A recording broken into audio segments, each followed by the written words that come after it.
Hey guys, welcome back to the podcast Strikes Back. My name is George and you're listening to our weekly show, Top 8, where we break down this week's biggest news, and what a week it's been. Trailers galore, and I've got with me the usual suspects, Connor. Yay. Ben Nee. Hello. Guys, what a week it's been. It's been very busy. Have you had a chance to do anything other than see Ghost in the Shell and Lego Batman? Lego Batman? Yeah, I somehow fit them into my busy Zelda Breath of the Wild schedule. That's really all I've been doing. I finally beat Ganon, 110 hours down the line. 110 hours? 110 hours. That's been my life for a while now. Loved every second of it. Connor, what have you been up to? I finished Iron Fist. Jesus I went through it in like, been maybe a week, less than a week. I didn't realize you were a masochist. It kind of turned out that way. Well, once I start something like that, I'm like, well, I've got to finish it. How was? Terrible. Really, really, really bad. Easily the worst of the Netflix TV series? 100%. Easily the worst Marvel thing. Yeah. I can't think of a Marvel property that's kind of in recent time that's been that bad. There isn't one. I'll watch The Incredible Hulk before I watch any more of this shit. Oh, 100%. At least the Incredible Hulk is over in 2 hours. Yeah, exactly. Not if not a little bit less. Not a shitty 13-hour movie. God damn it! What were they thinking?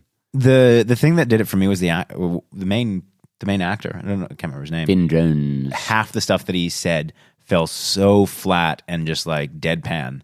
Yeah, I could never tell if he was like just an idiot or like naive or. I've got to wonder whether part of it was like the direction, like them thinking, oh, here's a guy that's back to New York. He's going to feel a bit off kilter with the way that people normally interact. Like, I imagine he was trying to give off that sense, but it just came across as just bad acting. And I've heard there's a lot of just boring, meandering sort of litigation amongst businesses and lawyers and just really boring scenes. And the company dynamics was probably one of the more interesting parts of that. Well, there you go. Series, like, the rest of the show is just him walking around New York being an idiot. Yeah. Oh, seriously, it is. Wandering around with no shoes on and being like, why won't they give me my company back? It sounds like a very directionless show.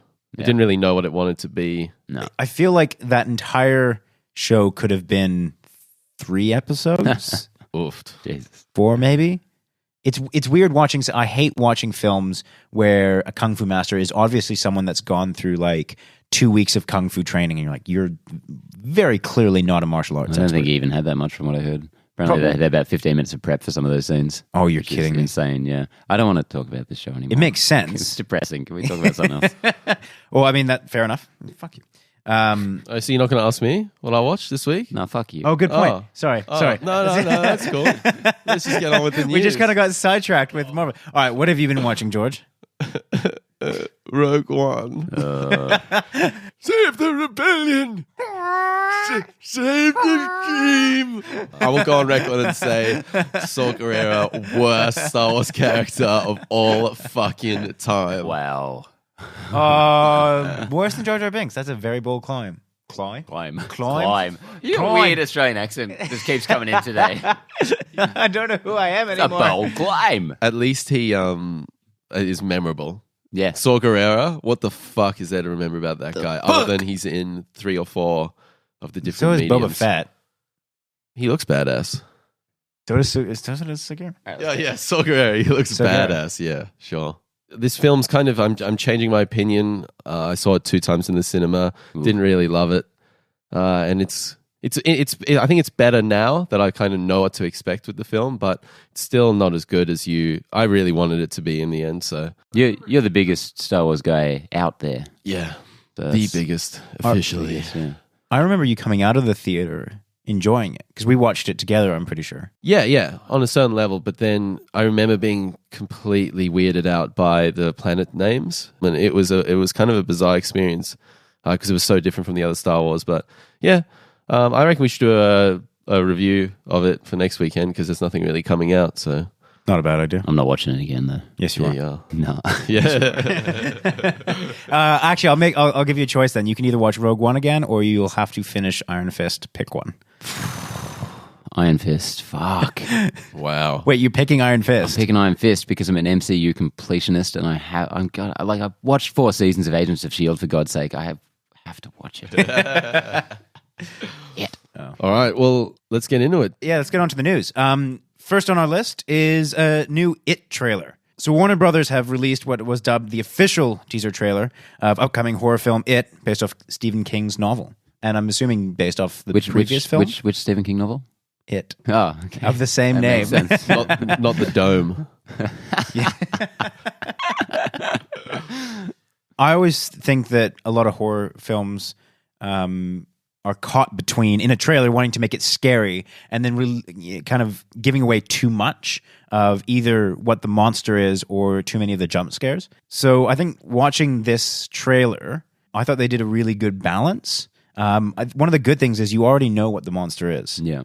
You know straight up it's a clown, which in and of itself is scary. So you don't really have to rely on that horror movie trope of kind of mystery and finding out what the monster is, and then once you know what it is, it's less scary. Yeah, most people are clued into Pennywise. But I think you're right. I think they didn't give too much away, but they got the tone of what the end film is going to be. They presented that and conveyed that really effectively, and it looks freaky, man.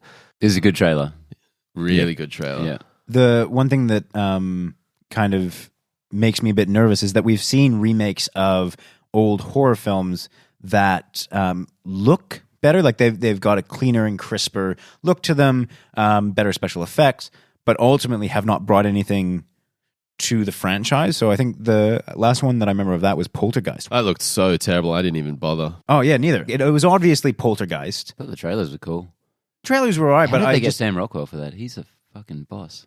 yeah, there was too much emphasis on making it look better, not be better. That 90s one has dated. You know, I've seen a few scenes from it, and Horror ages. horror does age. Very noticeably.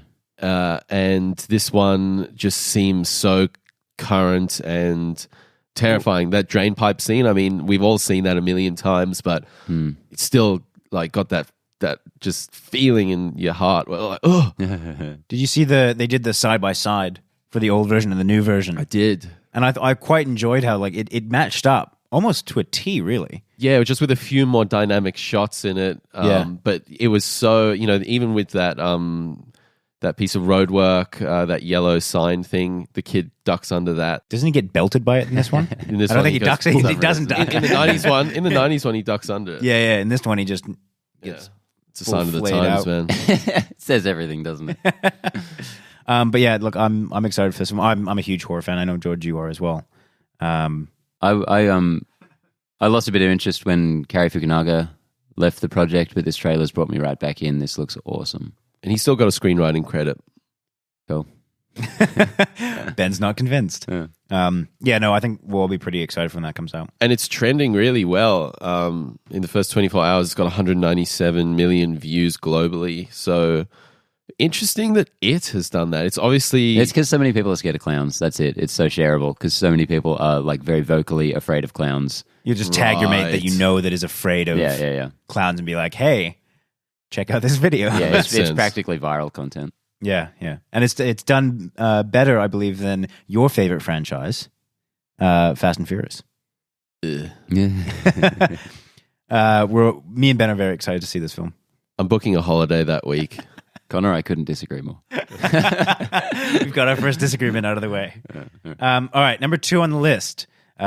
Joss Whedon has been confirmed, I believe, to write, direct, and produce Batgirl. Whedon, they've poached him from Marvel. Well, we say this every time. Like, this could be DC's redemption. It's, This could be, well, hey, at least maybe they'll have a good movie.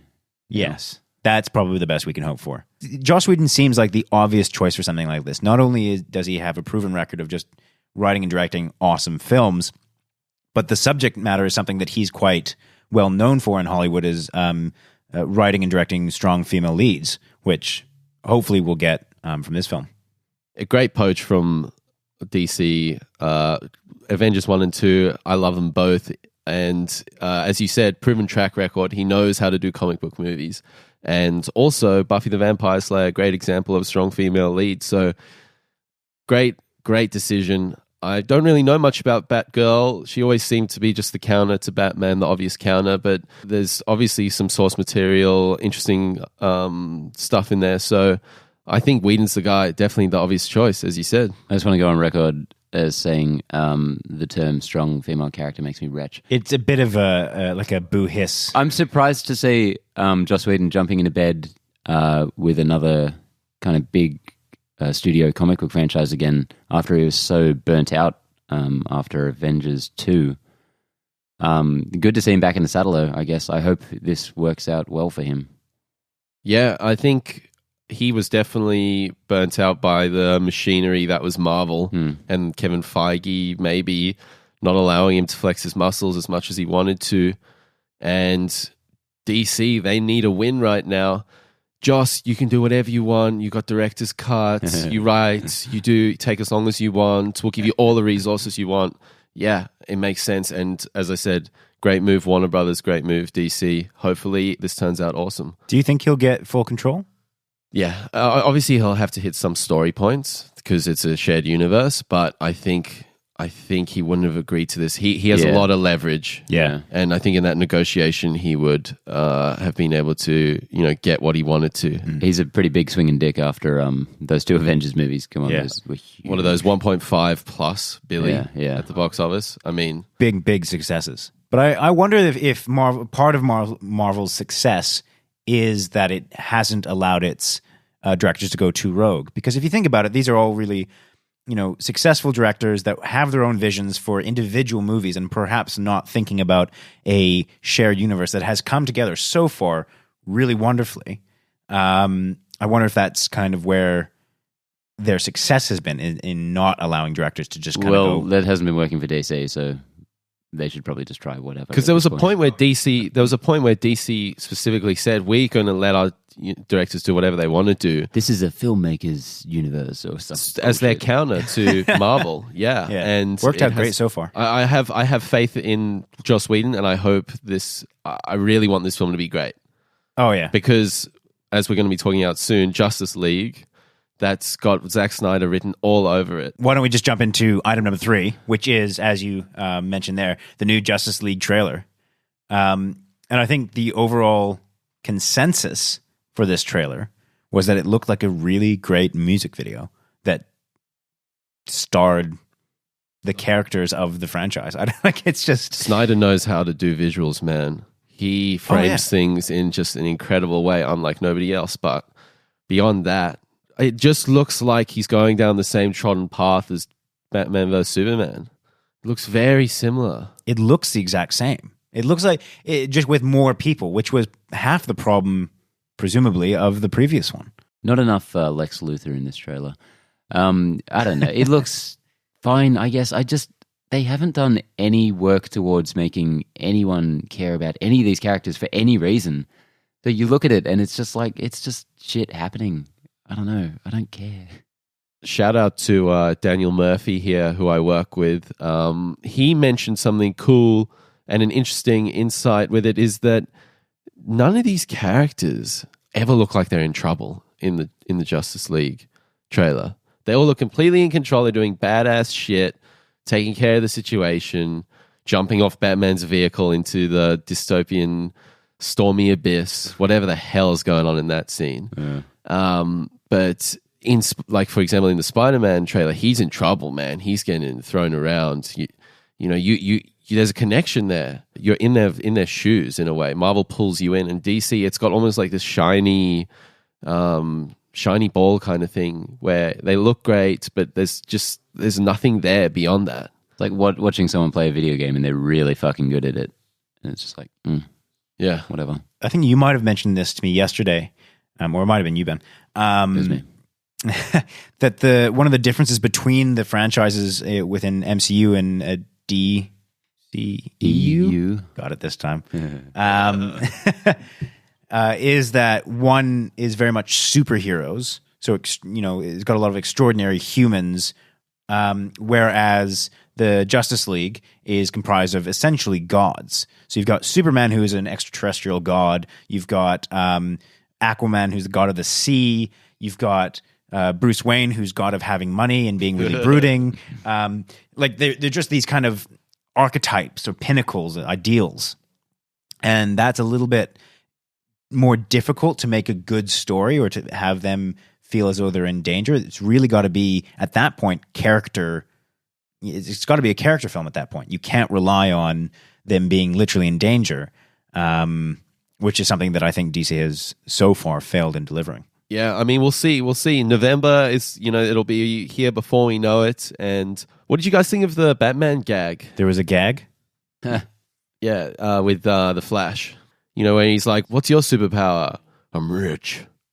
It felt like a discount Tony Stark comment. I'm with you. I don't know. What are they doing? I thought Aquaman was kind of cool, though. Yeah, Aquaman definitely has surprisingly the most potential in this. Somehow. Who would have thought? Crazy. So that gives me a lot of hope for James Wan's Aquaman. If they nail the character in this. Only DC could fuck up so hard that Aquaman's the fucking best one. That's kind of a sign of the times. Yeah. Oh my God. I think you're right. Yeah, totally. Everyone else sucks. I'm still not sold at all on Gal Gadot as Wonder Woman. Every line she reads just feels so flat to me. Like when she's talking about Cyborg, it just reminds me exactly of her line in BVS, one of her 3 lines when she's talking about Doomsday. It just, Would you like to remind us of what that line is? This creature is absorbing energy or some fucking bullshit. And it's just like, shut up. Yeah, look, I don't mind her.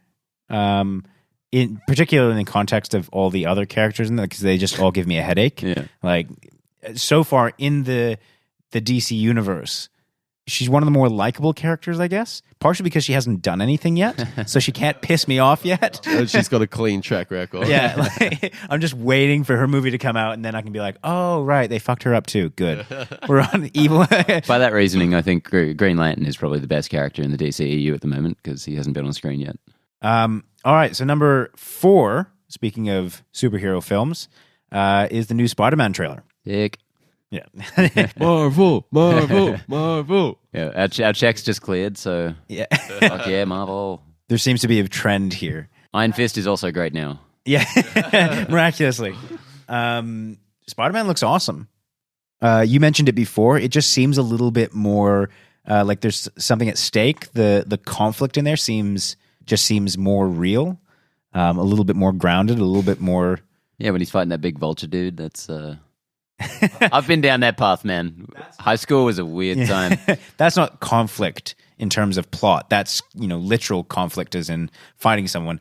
What I'm talking about is the challenges that he will face in this film seem more interesting to me. So obviously there's going to be some discord with Tony Stark. This shows that he's going to lose the suit. And he's going to have to kind of bring himself up to being the Spider-Man, which I think is a really cool direction to go with this. I kind of wish they hadn't shown that in the trailer. Yeah, that's my one complaint with the trailer was the fact that it showed a lot of the beats of the film. But on the good side of things, this looks like a great interpretation of Spider-Man. Probably colorful. Probably the best looking one that we've seen. I love the Raimi 1 and 2, but I'm really excited to see a high school Peter Parker. I really liked the front end of the trailer where he was interacting in those high school elements, and I really think they've nailed the tone and the balance in this trailer, and hopefully the film as well. Michael Keaton, what an awesome comeback. Yeah. Batman to Birdman to the Vulture. Like, he's definitely got a niche. Good stuff, man. Do you need some kind of flying type animal man? Call Michael Keaton. I love the look of Vulture. He's kind of a tough one to bring into this Marvel sort of grounded, tech-based sort of rules, I would call them. But the look of him looked freaking awesome. As I said, the only problem with this, I think it gave a little bit too much away. It definitely did, but these movies don't have any surprises in them anymore, so... who cares? That's the most cynical thing I've heard from you. I know, but we all know what's going to happen in these things. This is going to be a bad guy, and he's going to kick his ass. It's fine. I love how much Tony Stark looks like there's in this movie. I love the idea of Marvel doing more kind of team up movies, like just take 2 or 3 characters rather than just having solo ones and then ones with like 50 characters in them. I hope that's kind of a continuing trend, which obviously it is with Thor and Hulk, yeah. I think that's always been a thing that people have said is like, why are this in Iron Man? Why is nobody else there? Sorry, what was that accent? That's his impersonation of everyone. That was just an amalgamation of everyone that ever talked in different accents. Like, that's a great solution to that problem. Yeah. Like, Thor and Hulk go on an adventure. That's what would have fixed Iron Fist in a second, is if they made it Heroes for Hire. And that whole season was just Iron Fist and Luke Cage, because that's the only reason anyone likes either of those characters is because they work together. Yeah, I'm going to get back onto it. I still think that Luke Cage deserves his own TV show. No, I thought his season was pretty average as well, so just team him up. God damn it. I'm getting all riled up again. I'm halfway agreeing with you, which is more than we usually do, so that's Fuck progress. How dare you make me agree with you? Fuck you. Yeah, look, I think this is kind of, not in a bad way, pretty standard Marvel, which is to say that it's going to be a good film that I'm going to enjoy. Probably won't throw too many hooks out of left field. And we've seen that boat thing before. Like the boat chopped in half. It reminded me so much of the train scene in Spider-Man 2. Like totally. They didn't really try and push that one further than it needed. We need to see something different. That train scene is, I think, the high watermark of superhero films. So fair enough that they want to try and recapture it. That's a bold statement. Yeah, it is. But I come on, it's amazing. Spider-Man 2 is the best superhero film ever made. I'll come out and say that. Ooh. Well, you can come out and say it all you want. It's not true. No, well, it's my opinion, Connor. Well, it's a wrong opinion. Sorry, but okay. What is it then? What is it? Not Spider-Man 2. No. I'm not a. Oh, you don't have an answer then? No, you don't have an answer. I just Connor. know That's that funny. you're That's wrong. funny. Okay. I just think it's such a bold claim to say that out of everything out there, that's the best superhero film. I would 100% rather watch Blade than I would Spider-Man 2. Wow. Oh. I'm making the bold claim. Holy shit. No, just in terms of like I could think of so many films that are just not even like big name films, little ones. I'd rather watch Civil War than Spider-Man 2, the Raimi Spider-Man 2. Oh, yeah, I'm not talking about what you'd rather watch, though. I don't give a shit what you'd rather watch. I'm sorry. Fuck yes. No, I Movie so ever made. aggressive. Round one. I don't think this is a controversial statement. I think a lot of people kind of hold Spider-Man 2 to be the best kind of superhero story and film out there. I think it really set a precedent for how to do it right. And I love 1 and 2. I reckon we should watch them as a little preamble for Homecoming. Happily. And, actually, Connor would rather watch Blade. I would. But let's We'll watch do that as well. We'll do a Blade review for Spider-Man. we'll just do a Blade review because I may have Connor. made a fairly bold claim with Blade. I was just trying to think of like an obscure. I think Blade 2 is better hero than film. Blade. Blade 2 shits over Blade. I probably should have just said Blade 2. Blade 2 is the greatest superhero movie ever made. Yeah. At least you didn't say Pirates of the Caribbean, man. Why would have I said Pirates of the Some Caribbean? Johnny Depp related. Tom Holland really reminds me of Johnny Depp in this movie. Kind of does. Shut up. What's next? Up next is Dawn of the Planet of the Apes trailer. Yes. Those names are still not less ridiculous. No, it's War. isn't it? War of the Planet of the Planet Apes. Why the fuck did you write Dawn of the Planet of the Apes then? Wait, no, what is it? These goddamn movies are so confusing. Rise of the Dawn of the Beginning of the Apes of the Planet. This is the beginning It doesn't help that there's like 15 other Planet of the Apes movies that all have names like that. of the. War for the Planet of the Apes is the name War of for this the Planet movie. of the Apes. All right. Do your research, boys. Yeah, look, as the third in the franchise, second one directed by Matt Reeves. If the previous two are anything to go on, it's gonna be good. I loved all the callbacks in the trailer to the first two films.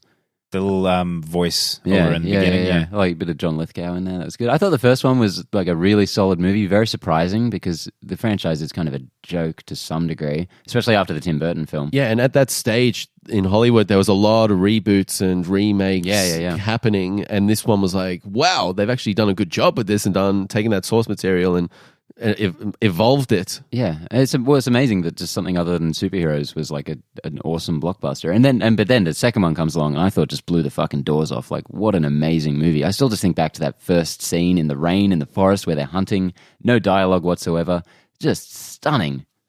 What really struck me about the second one was the callbacks to the first, and that they really played on the emotional. They kind of like tugged you emotionally from those key moments in the first. When he goes back to the house and he's thinking about James Franco and like that. Honest to God, that got me tearing up. I love when a movie tugs me. Different kind of movie. What I love about this franchise is how like most of the population of the planet Earth died like in between the first and second movie. Like they died in the credits of the first movie. They did, yeah. Like there was that weird little infographic thing going on where it's just showing the virus spread across the world. At the beginning of the second movie. Oh, no, at the credits of the first movie was showing the spread of the virus. Yeah. Oh, that's right. Yeah. Do you know what could have very easily happened? Is they could have had like a disaster movie as being the sequel, like the 2012 type, one family running away from a plague of disease. As you said, this was a massive level up going from 1 to 2, and I hope this is another level up because the vistas. The vistas, man. This film looks incredible. That snowscape aesthetic that they're going for, I was blown away. I didn't think that it could really get much better than the look of Dawn of the Planet of the Apes, and it seems to have gone up a notch again. So in Matt Reeves we trust. He's amazing. This trailer didn't have, though, a monkey with 2 machine guns riding a horse. So hopefully this movie does deliver a moment like that.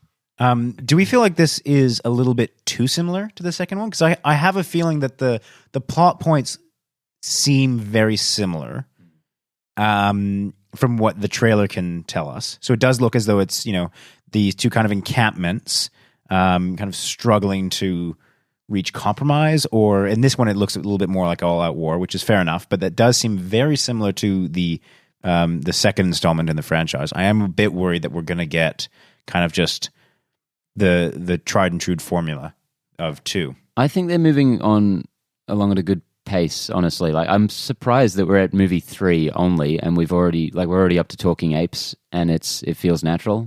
Like, because that was a big surprise at the end of the first one, really, where Caesar spoke, and it's like, okay, they're going for this, and then the second one they didn't do too much of that, I don't think, really. But this one they're just talking. Like, they're talking like humans already. Yeah. Like, they're going to have clothes in the next one. And you mentioned it right at the beginning there, that was one of the really big positives of this franchise, is that between 1 and 2, a lot has happened. So the tone and the feel of the film is radically different. So it's not really feeling like, you get a lot of sequels that just use the same formula as the first, made slightly different. Like, we'll put them in a different setting. And they thought, we'll just work off the success of the first. That's how not to do a trilogy. I think good trilogies really try and move the story into a different direction and a different feel. I think they're smart enough to know that they don't want to retread, but at the same time, there is an established formula and that it really did work. So I don't think they're going to necessarily shy away from retreading a few things, but there was enough in there for me to just the apes talking. Like there's already a different dynamic there. So I think there'll be enough new elements. Look, this franchise has been so well handled from the get-go, so I just have faith at this point, I guess. Well, the most recent franchise. Yeah, obviously. The Mark Jesus Wahlberg Christ. was the... Amazing makeup effects in that film, that's all. That is all. All right, number 6, the new Valerian trailer has come out. Yay. What are you doing about? You were really excited about this film. Oh, God. I don't know. You've changed so quickly. It's gone like 180 I don't know, degrees. man. Like it just looks like they're using a lot of elements from what's kind of trendy, which is what Guardians are doing. It seems to be borrowing a lot of that. Like the graphics and the world building looks really interesting, and I love Luc Besson's aesthetic. Fifth Element is an absolute classic. Absolutely. And the production design and the art design in that film is incredible. So I think we're going to see some really cool stuff. But beyond that, it just looks like a bit of a mess. It reminds me a lot of Jupiter Ascending. I'm expecting a Jupiter Ascending kind of film. It reminds me of John Carter, actually. Yeah, definitely. Not only an aesthetic, but just kind of the general feel of how that story might progress. Like, oh, look, we've got cool aliens and cool beasts. And I feel like it looks That's like it. it has a lot more kind of character and charm than John Carter, though. That was so straight-faced, that movie. I can barely even remember it. Exactly. God, it was boring. But I don't know. This looks like it could be fun. He really looks like he's dipping back into that Fifth Element well, which, as you said, George, classic. Like, what a great movie that is. What do you think about that movie, Connor? Yeah. No, I loved it. I loved it when they did the thing. Connor hasn't seen the movie. He hasn't seen the movie. So we'll watch that one. Shame him. Yeah, look, one of the things that I'm not sure quite how to feel about it, but it is a cool fact that he's apparently waited for about 10 years to do this film, Luc Besson. Passion project. Yeah, which has at times been a good thing. You know, you can take a lot of time to really like develop a script, develop an idea, and then when the technology is right or when the timing is right, go for it. But that also can result in some pretty awful things. Avatar, Chinese democracy. Chinese democracy. That's Fuck yeah, 10 I love 10 that. 10 years in Great the making. example. Welcome to came up with that. the Guns N' Roses podcast. I've never heard Avatar and Chinese democracy being compared before in my days. That's awesome. I mean, it's big hype around a movie that, we waited 10 years to make this movie. yeah, and I think a good example of a passion project that actually turned out good was Chris Nolan's not Interstellar. Fuck Interstellar. Fuck Interstellar. Inception, because he had that script for, I think, around his first or second feature, Memento. Wow. So that's one of my all-time faves. Such a good film.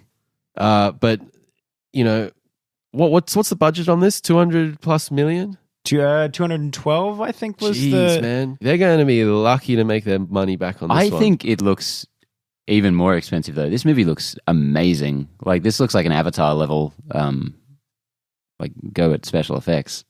But just more zany than Yeah, more Avatar. color, much more interesting looking. Not just giant trees and neon lights. yeah. Like, we're seeing otherworldly stuff in this. Yeah, kind of Avatar via Guardians. Yeah. I mean, that will, I think it'll make it harder for them to make their money back. Kind of ironically, the more money you spend on these weird and wacky kind of sets and CGI effects, the less you're going to get people going like, that's a film that I want to see. Because somewhat ironically, while people are like, oh, I want to see, new and cool things in film, they don't really. Yeah. The movies that make the most money are ones that are kind of cookie cutter, formulaic. Franchises. Digestible. Yeah, exactly. Yeah, people say, oh, I want to see something new. Hollywood's never churning out anything new. And then you get something like A Cure for Wellness. Something new, not based on an IP, not based on a novel, not based on a comic book, an original script. And hey, it doesn't even make half its production budget back, not including its marketing budget as well. That's been a massive loss, I'm sure. Dane DeHaan has a bad track record, so this movie's probably already done. Except Chronicle. Chronicle was a success. No, I mean box office wise. Box office wise, yeah. But Chronicle did well, didn't it? Didn't it do extremely well? Yeah, I get fine. Fuck. Yeah. Fuck. But since then, I'm going to call you motherfuckers since out. his breakout role, he had Spider-Man and Oh, yeah. God, Amazing Spider-Man 2. You'd What a have to mess. pay me to see that shit. I tried watching it again the other day. why? I made it about 10 minutes in. And you haven't seen The Fifth Element. Jesus Christ. And you watched Transformers again recently? By recently, I mean within the last 3 years. Oh, what the fuck? Well, you got to qualify that shit. You Very aggressive this episode. Yeah. George, lay off Connor. He's mine. No, like, all right. When we talked about it recently, by recently I mean I've seen the it last couple recently. weeks. How long ago? Oh, 15 years. When was the last time you saw Transformers? Like watched I all of them? don't want to remember. Well, that's my point. That's more recently than you've probably seen it.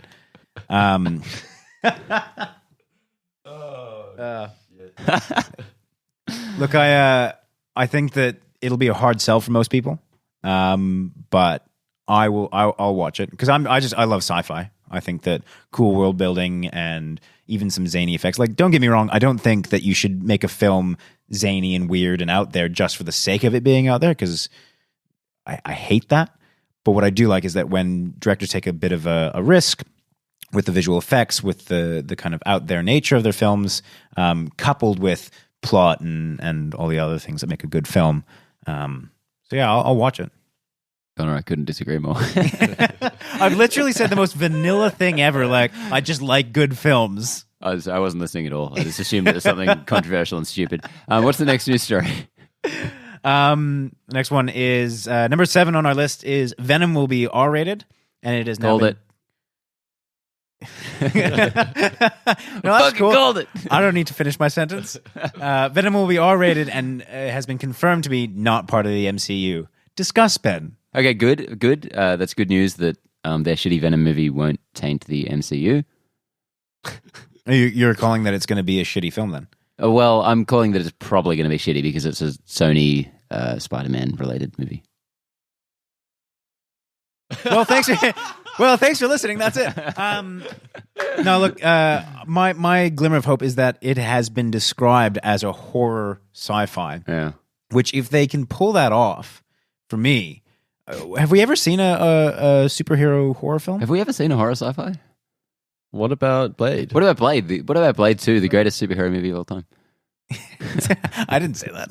No, I said it. I'm saying it. Yeah, right. Good point. Do you think it's a problem when you go to develop a film and you say, it's going to be R-rated? Like, don't you just say, "Oh, we're going to make a horror film. We're going to make the best film we can." Maybe it's going to be R, but like, is that a good thing to sort of compartmentalize a film in that manner? I don't think creatively it means too much. It's just like a buzzword at this point. It's going to be R-rated because everyone's all still high off Deadpool. Yeah, like, I guess. It's just marketing. It's I think the way this film can be successful is making it what it needs to be. So, for example, Logan, they went in with an intent. They executed that intent. It was R-rated. Happy days, and we got Logan. But Venom, I feel like it's a little bit getting on the bandwagon. Let's make an R-rated film kind of decision. Yeah, I mean, we talked about this, I think, a couple of weeks back, that I am worried that this is going to become a thing where they think, we've got a formula now, let's just cookie cutter the shit out of it and just make all these superheroes R-rated and people will love it, and then the movies that need to be R-rated will kind of get lost among the ones that really didn't need to be. So I completely understand your point about, are they just saying R-rated because that's the newest trend? On the other hand, I think that from what I've talked about with you, Ben, this is one of those properties that should be R-rated, that will actually add and to tell the story correctly. This is a necessity. I don't recall this conversation. I'm going to disagree with you here. I don't think any comic book movie has to be R-rated. Honestly, they're all like, I don't think Logan had to be R-rated. I think that movie would have worked exactly as well as a PG-13 film, because it was so strong just thematically and just in every way. The violence was just a little cherry on top. But whatever. All that being said, I think you honestly could make a really interesting horror movie out of the Venom concept. I think they need to gut the shit out of it because they're already taking Spider-Man out, which is just everything about Venom. 100%. Yeah, so honestly, the best comparison is a weird comparison because it's a terrible, terrible, terrible film, but I think they need to go the Fantastic Four route, the most recent one, where they took the vague concept and did something completely different with it, which was honestly very interesting for a big part of it. That film was really interesting because the front half we'd heard, Fantastic Four, it's a piece of shit, blah, blah, blah. Yeah. And I was watching the first half and I was like, this is fucking great. And then there's that noticeable bit, it's 1 year later. 1 year later. And that is a completely different film. Yeah, but that movie actually, not a bad comparison because it veers into body horror for a bit there, which is something you could really do with Venom. Get Cronenberg on this. Fuck yes. Then it would be R-rated. Venom. Are you listening, Sony? I think this needs to divorce itself as far from Spider-Man as it can, and then maybe they can do something interesting with it. Do you think this is going to spawn into a shared universe for Sony? Because, we've heard, they might not be collaborating with Marvel post Homecoming 2. They've tried previously, they said, we're going to do the Sinister Six after Amazing Spider-Man 2, yada, yada, yada. Do you guys think that they're going to go and try and make their own kind of shared universe? They're going to try. I mean, they already did try. Sony's all talk, though. They'll do whatever, wherever the money is. They're just going to keep chasing Marvel's tail. Like, they're all talk. Not a fan of Sony there, Ben.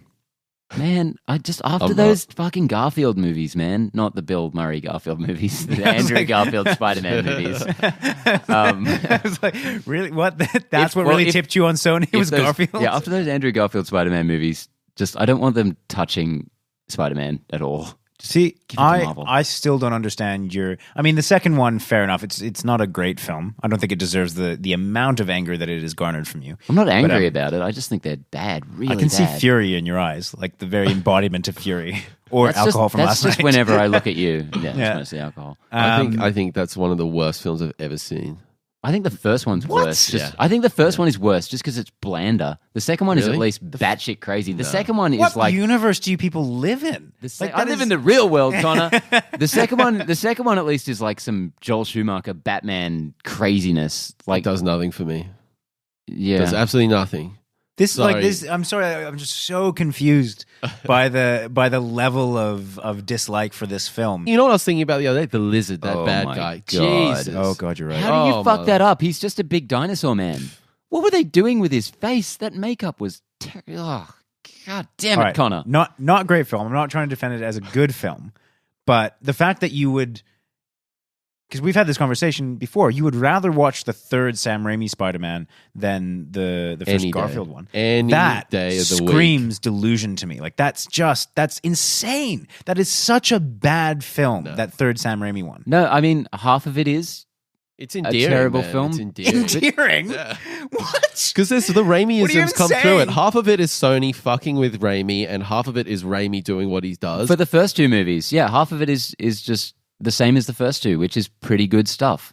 But yeah, absolutely half of it's terrible, but not in the same way as those Garfield ones. I don't know. I do not abide those, my Yeah, friend. they just shat those out. All right, I think we have to move on from that discussion because that's All right, our next podcast: Spider-Man 2 versus Amazing Spider-Man 2.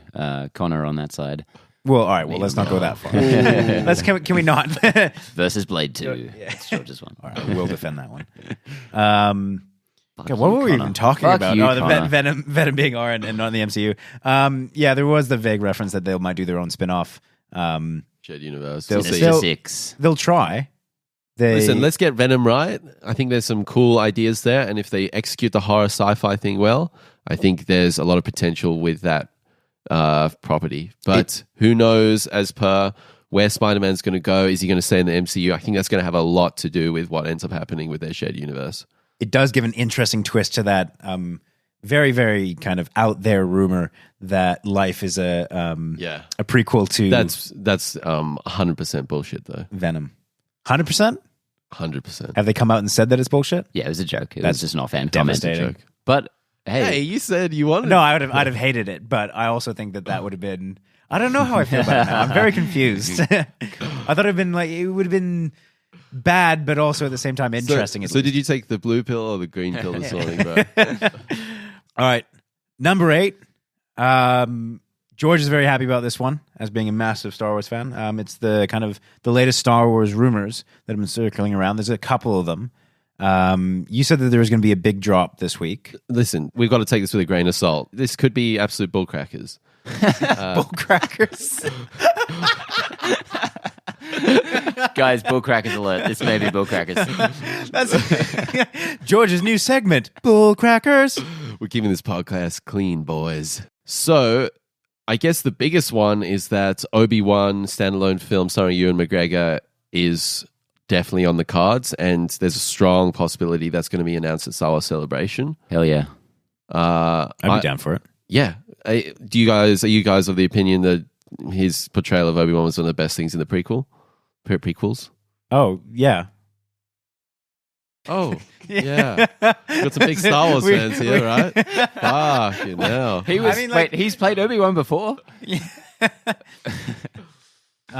no, look, I think that would be a cool. I'd probably rather watch that than a Han Solo film because, as I mentioned, I have some trepidations about the Han Solo film. I think that they're kind of relying too much on the Harrison Ford Han Solo charisma and thinking, oh, that'll just translate to something earlier, and we want to see where that character comes from. Quite frankly, I don't give two shits about where Han Solo comes from. Absolutely. This one I'm actually a little bit more interested in because I did like Ewan McGregor's portrayal of Obi-Wan. I would like to see where he's been in that, because they really, as far as I'm aware, there's no kind of knowledge about what he's been doing for that space of time, so they can pretty much do whatever th'd like. There's about a bunch of canon comic books. With some Okay, cool well, stuff in there that they can I tap did into. say as far as I'm aware, which does exclude You're canon not aware comic of books. Shit. I've seen Star Wars films. I feel like that's enough. No, it this can't could be awesome. They could explain how Ewan McGregor turns into Alec Guinness in 19 years. 19 years of just complete and utter jaded. Just that desert environment, it's harsh. Tatooine will do it to you, man. Running away from Tusken Yeah, I Raiders, saw man. a cool thing on the internet. Have you heard of that? The other day, The interwebs. just showing Bail Organa from Episode 3, and then in Rogue One, how much he's aged in the 19 years, and then showing Ewan McGregor to Alec Guinness in the same time period. And it's like, yeah, the desert life will do that to you. Have you guys seen that fan-made trailer that was released probably around 6 months ago? Of, Yeah. Obi-Wan Standalone. Yeah, I don't think I have, that was no. really well put together. Holy cow! Really sold the concept, I think. Wow. I don't know what film they took all that footage from, but it looked really incredible. So I think there's a lot of stuff to dip into there. Another few rumors: Boba Fett Bounty Hunter ensemble films on the cards. You know, we heard Josh Trank was director of Fantastic Four years ago, was going to be doing Boba Fett. Oh yeah, massive Star Wars fan. And I think this is a better way to do the whole Boba Fett thing. I think a standalone film for Boba Fett, that's ropey for me. I don't know if there's enough in there. So an ensemble kind of Suicide Squad-y kind of film, I think. Not the Suicide Squad is good, but ensemble kind of piece. Yeah. That's the first thing that popped in my head. I'm sorry, I apologize profusely. One of the things that I thought was I thought it was really cool with the whole Star Wars culture and canon and all that is that realistically in the original trilogy, Boba Fett has like zero screen time. Doesn't really say anything or do anything. And he's shit at his job. He's really bad at his job. But All he has the way through. developed this kind of weird, Fandom. Because he looks fandom cool. and cult status within the Star Wars community. I think they're going to run into a very similar problem that they've run into with Han Solo. In the concept that they're going to go back into a past that may not live up to the kind of hype or mystery that's been developed. Guys, let me fix this for you. I'll fix this like I fixed the Venom movie and the other one I fixed. That other one I fixed. Yeah, it was Great resume. It was no Bumblebee, the Bumblebee spinoff. What you do is you cast Jermaine Clement as Boba Fett because we know he's Kiwi. We know he's Kiwi from the prequels.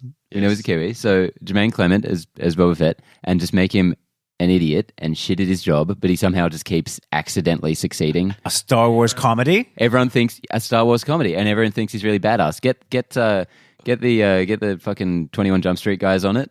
Boom, Boba Fett movie that's actually awesome. You would piss off a lot of Star Wars fans. Absolutely, that'd be the best part. 100% down for it. I love that idea. Who would it be? Get Brett McKenzie in there as well. Make it a Flight of the Conchords reunion. Fuck yes. It sounds very Robot Chicken-y. I love that shit. Yeah. No, but on a larger note, if all these companies want to have these big shared universes, I feel like they have to diversify a bit. There is room in these giant franchises for actual different genres. Like, fucking make a Marvel romantic comedy, for God's sake. Make a Star Wars comedy. Those are like, I mean, it would never get done because I think that if you actually propose that to a studio, they'd either shit themselves or laugh you out the building. But I would love to see that. I think it's a huge risk. I don't know how it would play in the kind of the greater mythos within Star Wars in terms of like, moving a franchise forward. But in terms of a movie that I would love to see, that's it. Fuck yeah. It'd be fun. But, the interesting thing is another one of these rumors is that they're going to do, something that's on the cards is a young adult film. So that's a new genre, new territory. There's a really great Star Wars novel. I haven't read it, but, it's very highly regarded. Lost Stars, young adult. So that could be really cool. And then the other final sort of rumor was after episode 9, I think Lucasfilm are very conscious about Star Wars fatigue. and they will potentially put the movies on hold for a while and just do like 17 TV series. So How conscious are they of Star Wars fatigue after like the 9 films that we're going to do over the next 10 years? listen, they're not going to stop Star Wars, but maybe they'll pull them from the theaters for a couple years, 18 months or something. I think that's a good idea. I'm already over it after Rogue One. I don't think this experiment is working as well as we would have hoped. Hopefully, Episode 8 knocks it out of the park. I think it will. We have to go through our honorable mentions, and there's a lot of them, so we're going to try and like pump through them. First off is the Pirates trailer. Yeah. I have literally nothing to say about this because it's nothing new. Dun dun dun dun dun dun dun dun dun dun. Excellent. On to the next one. Yeah, it looks a lot like what we've previously seen. I'm still not excited for Pirates 5. Fuck. Jesus. Pirates 9 There's enough of these. and the 3, 4, 7. Which one is it? Which one is it? Next is James Gunn says no director's cut for Guardians of the Galaxy. Theatrical release is the final cut. Theatrical release is the final cut. Good. Cool. Easy. We saw the new shots for the Tomb Raider reboot. Is it a reboot? I guess. Remake. Remake. Reboot. New franchise direction. Yeah, she looks good. Yep, next. Yeah. The first synopsis for Kingsman has come out and kind of where the direction that they're going to take. They're going to go with another secret organization that kind of parallels the Kingsmen, based out of the United States of America. It's called the Statesman, and it's going to be about them kind of teaming up. I think there's some fun dynamics you can play with there. James Bond has, when he teamed up with Halle Berry in that fantastic film Die Another Day. There was an interesting. That's where you went with this. no, but there's an interesting, like American operative versus British spy thing, and I really like the first one, so let's. I think there's some interesting stuff to play with there. I hope they keep the kind of funkiness and originality of the first one with this second one. Yep. and the great comment from Ben. Final is the new Game of Thrones trailer came out. What a shocking trailer, guys. They really, really kind of built up the hype for this. I'm going to start some beef here. Let's get a rivalry going. I saw the headline on Facebook somewhere from comicbook.com. Said, watch the new jaw-dropping trailer for Game of Thrones. I watched that trailer. My jaw did not drop. My jaw did drop in the fact that it was so absent of any jaw-dropping moments. Yeah, whatever. No, let's move on. God damn it. There's nothing in it. It was such a stupid trailer. Just a bunch of... you could devise or you could figure out a couple of plot points from, where they were sitting, but I just feel like don't hype it up as a jaw-dropping trailer. It was just really nothing there. It was just people sitting on crowns or thrones. Game of Crowns. Do you think this is a case of a bad trailer or a bad forthcoming series? No, it was fine. It's just there's too much hype around this shit. Yeah, their marketing so far has been a little bit weird. They had that ice wall thing, 10 minutes of ice melting just to release the date that this would come out. That's just stupid. Yeah. Look, I like Game of Thrones. I'll enjoy the next series. I'm assuming you're not going to boycott it after that trailer. Yeah, I'm out. Really I'm done. taking this marketing campaign to heart. No, it's just it's fine, but I just think it's coming from the wrong angle. But yeah, that's the news. Dun, dun, dun, dun, dun, dun. Thank you so much, guys. That was top 8 for this week. And we'll be back next Sunday with another episode. We'll also be dropping our Ghost in the Shell movie review on Tuesday and Lego Batman on Thursday. Thank you, guys. Once again, Connor. Hello. Bye. No, wait. Hello. No. And Benny. Yep. Jesus. Shit. I fucked it up. Damn it. Guys, we're on iTunes and YouTube. Please subscribe. Thank you. And do it.